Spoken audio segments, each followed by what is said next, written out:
y me van a producir factor intrínseco antianémico. ¿Cuál es la función de ese factor intrínseco antianémico? Pues en la medida que la gastrina, el ácido clorhídrico, el pepsinógeno, que son las secreciones ácidas, están actuando sobre el bolo alimenticio, van desdoblando, siguen desdoblando el bolo alimenticio y empiezan a liberarse las vitaminas, los minerales.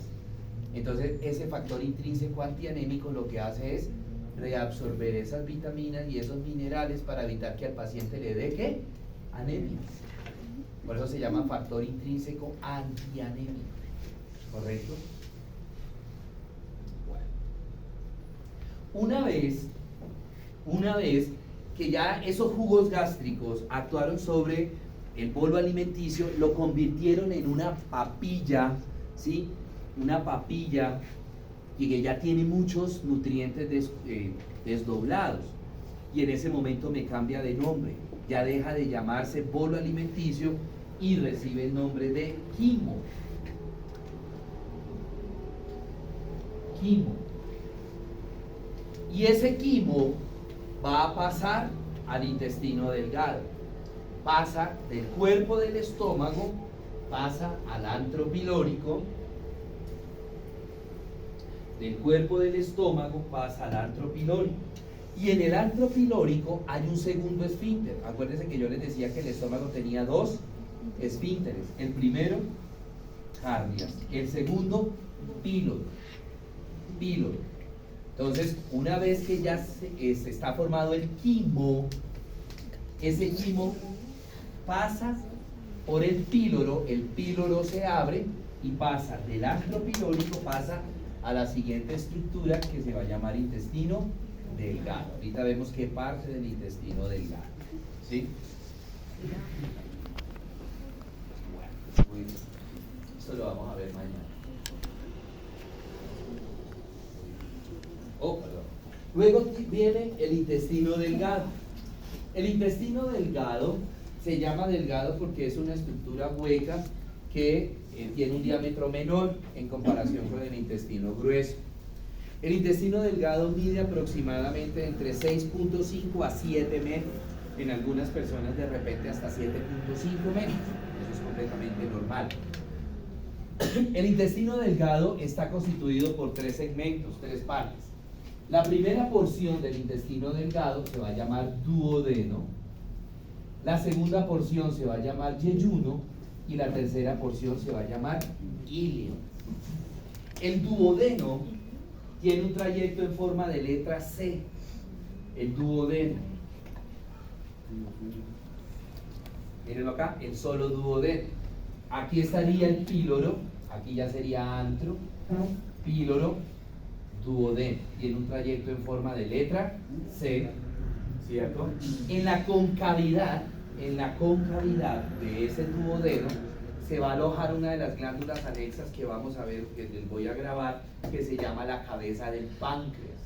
Aquí va a estar metida la cabeza del páncreas con el proceso uncinado. El duodeno mide aproximadamente entre 20 y 25 centímetros, es la parte más pequeña del intestino delgado. De esos 6.5 a 7 metros, el duodeno solamente mide entre 20 y 25 centímetros. El duodeno tiene 4 porciones. La primera porción se va a llamar bulbo duodenal, que es la porción dilatada, esto, bulbo duodenal. Luego viene la segunda porción o porción descendente.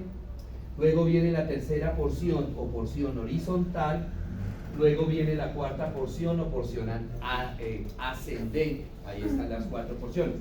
¿Dónde comienza el duodeno? En el píloro y termina. Aquí tendremos un ligamento que se llama ligamento duodeno-yeyunal. Anteriormente ese ligamento se llamaba ligamento de Treitz. Ya se llama el ligamento duodeno-yeyunal. ¿Sí? Entonces, a donde está el ligamento, ahí termina el duodeno y ya comienza la segunda porción del intestino delgado que se va a llamar el yeyuno. ¿Sí?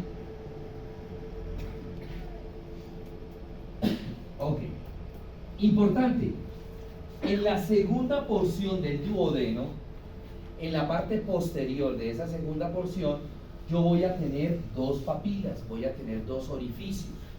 Ahí, en esos orificios, es donde van a terminar las vías biliares en una estructura. Esta se va a llamar papila menor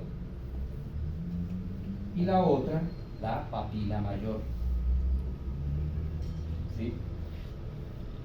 Entonces, llegó el quimo, pasó por el píloro, cayó en la primera porción del duodeno, luego pasó a la segunda porción del duodeno y ahí, en la segunda porción del duodeno, caen o actúan sobre ese quimo las secreciones que vienen de la bilis y páncreas. Y me forman un jugo o una secreción macro que se va a llamar jugos pancreáticos. Esos jugos pancreáticos terminan de desdoblar los alimentos, actúan sobre el quimo y terminan de desdoblar los alimentos. ¿Cuáles alimentos ya nos hacen falta por desdoblar? Las grasas se desdoblan acá. Las grasas, algunos carbohidratos, los polisacáridos acá, ¿cierto? Principalmente. Y en el momento que esos jugos pancreáticos actuaron sobre el quimo, me cambia de nombre y se convierte en kilo. O sea que lo que ya llega a la tercera porción del duodeno ya no es quimo, sino kilo. Y ya aquí, ¿qué pasa? Que ya el alimento que nosotros ingerimos, ese pedazo de carne que nosotros ingerimos, aquí está completamente desdoblado en sus componentes originales. ¿Sí? ¿Para qué? Pues el kilo pasará de la tercera porción del duodeno a la cuarta y de la cuarta pasará al yeyuno, que ya les digo qué pasa en el yeyuno.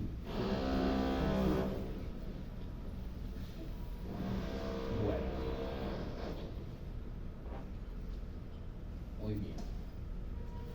Luego viene el yeyuno y el ilion, que son las porciones restantes del intestino delgado. El yeyuno se encuentra ubicado principalmente en la parte superior izquierda del abdomen y el ilion en la parte inferior derecha del abdomen. Ahí se encuentra yeyuno y ilion. El ilion es la parte más distal del intestino delgado. Ese ilion es el que se conecta. ¿Quién es el que está bostezando así, hola? Que no tiene cultura. Si está muy aburrido, sálgase. Pero hombre, ya es como la segunda o tercera vez. Oye, ¿qué le dieron a los de primero hoy? Los de primero A estaban chinches, insoportables. Y mire ahora los del B, a bostezadera. Déjeme decirles, les falta cultura, perdónenme que se lo diga a la persona. Muy bien, entonces el ilion es el que se va a conectar con el intestino grueso. Ahorita hablamos en dónde. Ahora, aquí tengo el duodeno, cuando el kilo pasa al yeyuno, en el yeyuno ocurre el 90% de la absorción de los nutrientes, 90%. O sea, la mayor cantidad de absorción de nutrientes ocurre ¿en dónde? En el yeyuno. Todos estos nutrientes que empezaron a desdoblar desde allá arriba en la boca con la tiamina, en el estómago con los jugos gástricos, en el duodeno, en la segunda porción con los jugos pancreáticos, todos esos nutrientes se empiezan a absorber los nutrientes en el yeyuno. Solo una pequeña parte de esos nutrientes se absorben a nivel de ilion, pero es un 10% nada más. ¿Qué se absorben en el yeyuno? Nutrientes.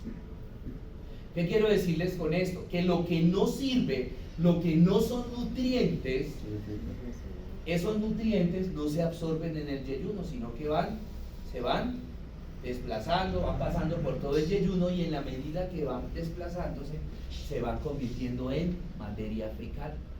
¿Sí? De la manera que en el ilion es donde se forma la mayor cantidad de materia fecal. ¿cierto?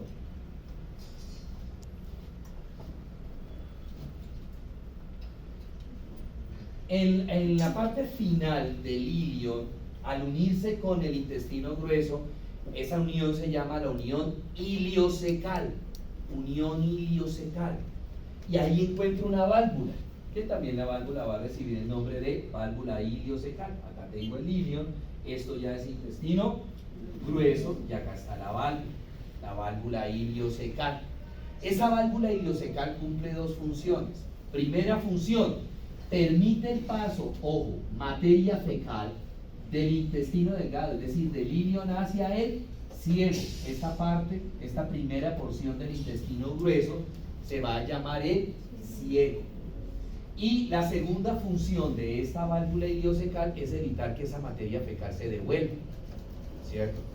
Hay pacientes que se les daña esa válvula iliocecal, entonces pasa la materia fecal normalmente del ilion al ciego, pero también se devuelve, entonces se empieza a acumular esa materia fecal acá en el ilion y se arma lo que se denomina impactación fecal, que en muchas ocasiones pues, se acumula esa materia fecal y puede llegar a producir la ruptura del intestino delgado, del ilion, y generarme peritonitis, se empieza a extravasar esa materia fecal por todo el peritoneo.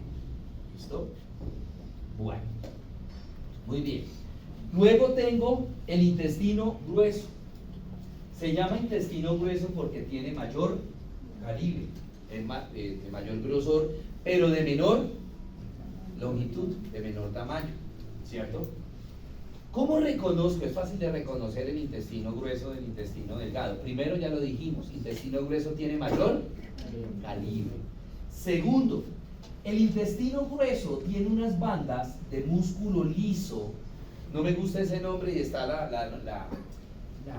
la nómina internacional está tratando de cambiárselo. En los libros van a encontrar este nombre, tenia,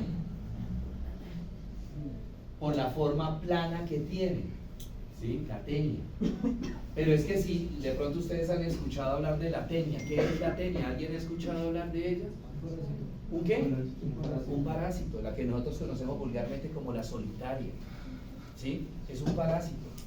Entonces uno dice, no, la tenia, uno inmediatamente, uy, pues madre, el paciente tenía la solitaria, no, ¿sí? Entonces, la nómina internacional está tratando de cambiar el nombre por cinta, porque es una cinta de músculo. Entonces, hablo más que todo de las cintas musculares. Son 3 cintas musculares que están en el intestino grueso. El intestino delgado no tiene esas cintas musculares, son 3. Primero,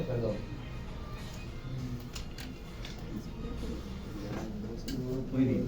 La primera cinta, esta, que está por la parte superior del colon, se va a llamar cinta omental u epiploica. Omental o epiploica. ¿Por qué se llama así? Porque en esa cinta vamos a encontrar como unas bolitas de grasa que se pegan a la cinta, unas bolitas de grasa que se van a llamar precisamente apéndices epiploicas o apéndices omentales. ¿Sí? Por eso la cinta se llama cinta omental o cinta epiploica. La segunda cinta va por toda la parte interna del colon, ¿sí? Que se va a llamar la cinta mesocólica. ¿Por qué? Porque aquí hay una capa, hay una tela, por así decirlo, de peritoneo que se llama mesocolon, ¿sí? Entonces por eso se llama la cinta mesocólica. Y la tercera cinta no se le pega nada, no tiene nada, ni apéndices ni mesocolon, y está en la parte de atrás del colon. Esta que está acá no tiene nada, esa se llama la cinta libre, porque no tiene nada. Cuando uno voltea el colon, esa cintita se ve, pero no tiene pegada nada encima de ellas. Entonces, el intestino delgado no tiene esas cintas. El intestino grueso tiene las 3 cintas. Segunda diferencia. Tercera diferencia, como esas cintas son de músculo liso, cuando ellas se contraen, se está formando el colon en el bebé, ellas se contraen y se recogen, me forman estas aculaciones que tiene el intestino grueso, que van a recibir el nombre de austras, con H, austras. Austras. ¿sí? El intestino delgado no tiene austras, el intestino grueso sí tiene austras. Entonces, esos son los tres elementos que me permiten a mí diferenciar el intestino delgado del intestino grueso. Primero, diámetro; segundo, cintas; y tercero, austras. El intestino grueso también tiene segmentos, también tiene porciones. La primera porción está de la válvula iliocecal hacia abajo, y esa primera porción se va a llamar ciego. La segunda porción va desde la válvula iliocecal hasta arriba. Aquí estaría más o menos lo que es el hígado, ¿sí? Eso se va a llamar colon ascendente, va por todo el marco cólico derecho. Aquí estaría en fosa ilíaca, estaría lo que es el ciego, luego por todo el marco cólico sube hasta el reborde costal, sería el colon ascendente. Cuando ese colon ascendente choca con la cara visceral del hígado, si ustedes se dan cuenta, me cambió de dirección, ¿sí?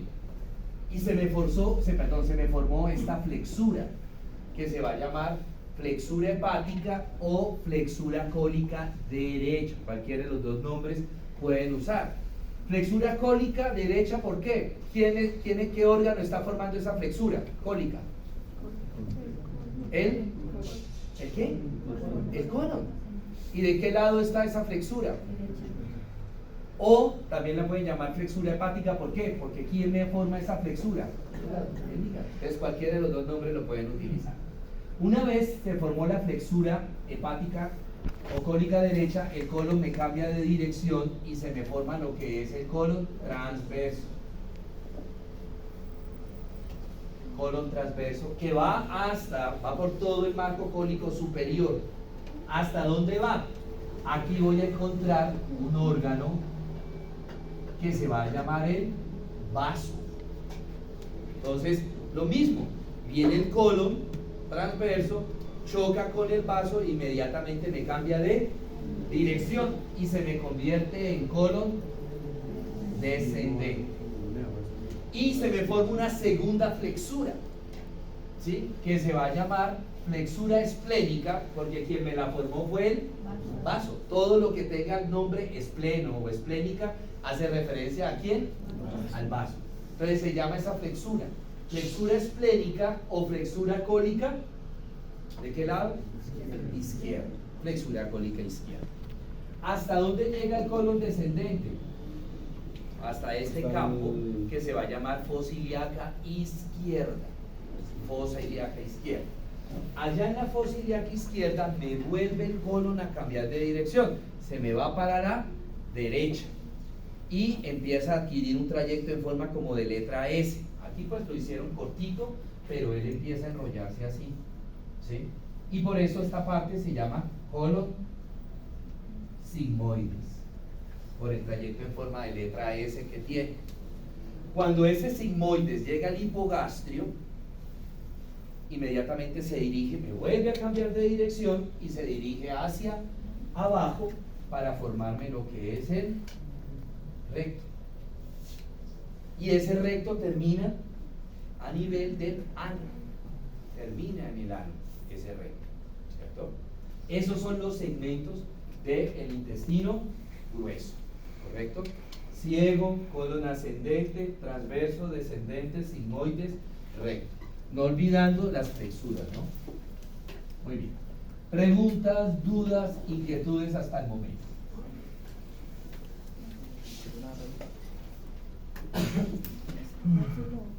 Dejemos esta